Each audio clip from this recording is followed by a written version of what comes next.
हिमालय के ऊंचे दर्रे सदियों से भारत और तिब्बत के व्यापारिक रिश्तों के गवाह रहे हैं, लेकिन पिछले कई सालों से हिमालय के इन व्यापारिक रास्तों पर मायूसी की बर्फ जमी है, क्योंकि चीन भारत से समुद्र के रास्ते तो व्यापार कर रहा है, पर हिमालय में सड़क रास्ते होने वाले कारोबार पर रोक लगा रही है। पिछले दिनों नेपाल से आई एक खबर ने भारतीय व्यापारियों को और ज्यादा मायूस कर दिया, क्योंकि चीन ने तिब्बत तक व्यापार के लिए बंद अपने दरवाजे करीब 5 साल बाद खोल दिए हैं, लेकिन वो दरवाजे भारत के सीमांत गांवों के व्यापारियों के लिए अब भी बंद है, क्योंकि भारतीय व्यापारी उम्मीद कर रहे थे कि चीन नेपाल की तरह उन्हें भी लिपुलेख दर्रे से व्यापार की अनुमति देगा, लेकिन अफसोस ऐसा नहीं हुआ। और अब सवाल उठता है कि क्या भारत के सीमांत गांव दोबारा तिब्बत संग अपना सैकड़ों साल पुराना व्यापारिक संबंध फिर से बना सकेंगे, और क्या है यहाँ के व्यापारिक समाज की नई उम्मीदें।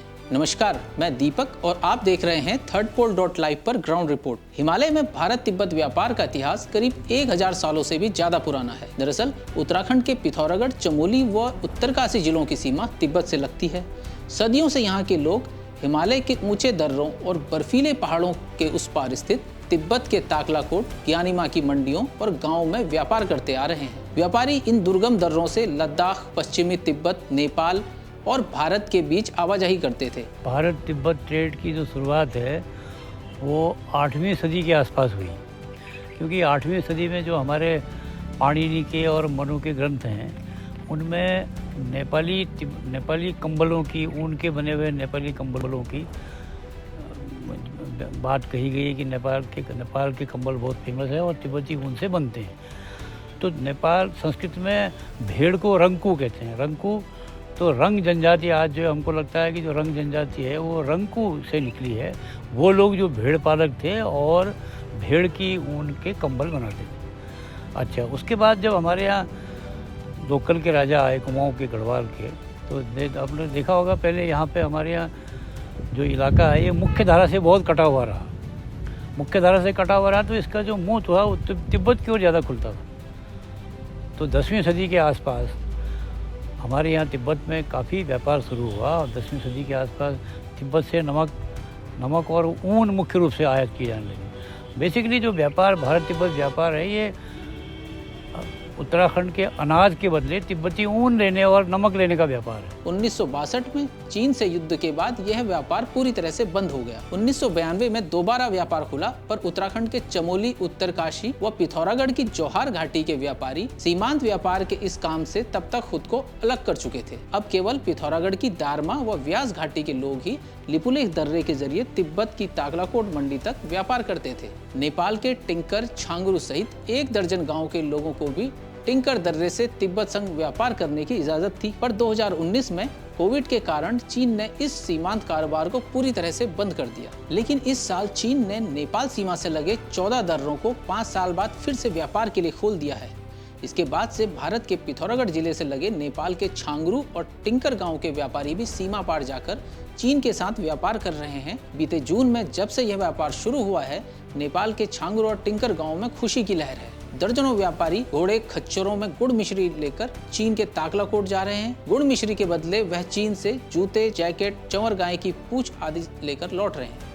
इसके उलट नेपाल के छांगरू गांव से 1 किलोमीटर दूर काली नदी के उस पार भारत के गांव में गहरी मायूसी का आलम है। सीमांत के व्यापारियों को उम्मीद थी चीन नेपाल के साथ भारत के लिपुलेख दर्रे को भी सीमा व्यापार के लिए खोलेगा, लेकिन ऐसा नहीं हुआ। भारत के सीमांत क्षेत्र के व्यापारी इस बात को लेकर ज्यादा निराश हैं कि भारत चीन संबंध जिस स्तर पर पहुंच गए हैं, ऐसे में व्यापार शुरू होने की उम्मीद नहीं के बराबर है। उधर नेपाल के छांगरू और टिंकर गांव के व्यापारी भारत के धारचूला से गुड़ और मिश्री ले जाकर तिब्बत जा रहे हैं। नेपाल की ओर से सुदूर पश्चिम के इन दोनों जनजातीय गाँव तक पहुँचने के लिए कोई रास्ता नहीं। यहाँ के लोग भारत के रास्तों पर ही निर्भर हैं। गब्रियांग गाँव भारत नेपाल सीमा पर स्थित सीता पुल पर SSB का कड़ा पहरा रहता है। यहाँ से सिर्फ पारिवारिक जरूरत का सामान ले जाने की छूट है, लेकिन इस क्षेत्र में सीमा बनाने वाली काली नदी कई स्थानों पर इतनी संकरी है कि नेपाल के व्यापारी नदी में तार के जरिए भारत से सामान नेपाल लेकर जाते हैं। सीमा पुल पर तैनात SSB के एक अधिकारी ने बताया कि जब से नेपाल के तिंकर दर्रे से चीन के साथ व्यापार शुरू हुआ है, SSB ने कॉम्बिंग बढ़ा दी है। कई नेपालियों को गैर कानूनी तरीके से माल ले जाने के आरोप में पकड़ा गया है। असल में नेपाली व्यापारी तिब्बत के ताकलाकोट जो माल व्यापार के लिए ले जा रहे हैं, वो भारत के धारचूला से ही खरीदा जा रहा है। वैसे तो नेपाल के छांगरू और टिंकर गांव के लोग भारत के धारचूला मंडी से सामान खरीद सकते हैं, लेकिन जब माल किसी तीसरे ही देश में बेचने का हो तो वो स्मगलिंग के तहत आता है, जिसके चलते एसएसबी यानी सीमा सशस्त्र बल सीमा चौकियों पर सघन चेकिंग अभियान भी चला रही है। 27 सितंबर को एसएसबी ने ऐसे ही एक नेपाली व्यापारी को भारत से चीन माल सप्लाई करते वक्त गिरफ्तार भी किया था।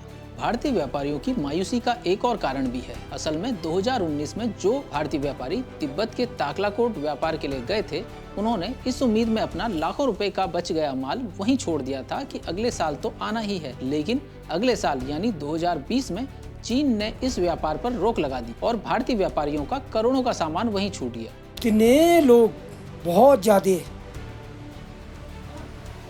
आप ये लगो इंडिया के व्यापारी कम से कम हमारे इंडिया के यहीं पे यहाँ से 80-90 व्यापारी सब नंगे हो गए।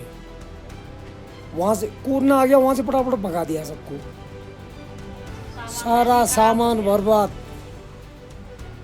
जो सामान लिया वो अब वो चाइना सर हमें थोड़ी वापस करेगी, नहीं इंडिया गवर्नमेंट हमें जो है सपोर्ट कर रही है।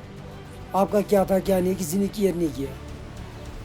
अब किसके दरवाजे में जाएगी हमें तो। लेकिन अब व्यास घाटी के लोगों को एक नई उम्मीद भी है। वो उम्मीद है पर्यटन की। इस घाटी के भारत वाली तरफ आदि कैलाश और ओम पर्वत जाने के लिए अब सड़क मार्ग बन चुका है। लिहाजा पिछले साल यानी 2023 से यहाँ पर पूरे भारत से रिकॉर्ड यात्री आने लगे। जो व्यापारी चीन के कारण तिब्बत व्यापार में घाटा खा चुके थे, वो अब इस नए टूरिज्म बिजनेस को नई उम्मीद से देख रहे हैं। घाटी में रोजगार न होने के कारण जो गाँव उजड़ गए थे, वहां अब होम स्टे खुलने लगे। सामरिक दृष्टि से महत्वपूर्ण इस इलाके में जिस तेजी से टूरिज्म बढ़ रहा है, उससे तिब्बत व्यापार पर स्थानीय व्यापारियों की निर्भरता भी खत्म हो रही है। पहले साल मोदी जी आए थे तो उसके बाद से मतलब ना नवंबर से काफ़ी यात्रा करने बाइक वाले अपने मन से ना बहुत सारे लोग आए। अभी गिनती तो नहीं किया, अभी काफ़ी मतलब ना भीड़ भड़ाका ही है, हर गाँव में भीड़ है। इस बार पहली बार हुआ था और बहुत ही मतलब ना जगह नहीं होने तक भीड़ भाड़ हो रही है। सारे होम स्टे बनाने की सोच रहे हैं। अब काफ़ी लोग प्रभावित है इस होम स्टे से ना।